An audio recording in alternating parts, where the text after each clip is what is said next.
Customizing the header in WordPress allows you to personalize the top section of your website for branding, navigation, and functionality. Here's how to customize headers in WordPress.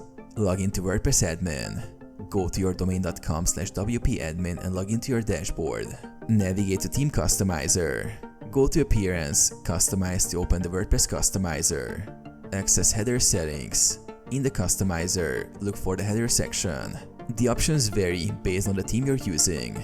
Common options include logo, upload or change your website's logo, site title and tagline, modify or hide your site style and tagline, menu, assign a primary navigation menu, header layout, choose from different layout styles like centered, left aligned, or a transparent header, add widgets. In some themes, you can add widgets to the header.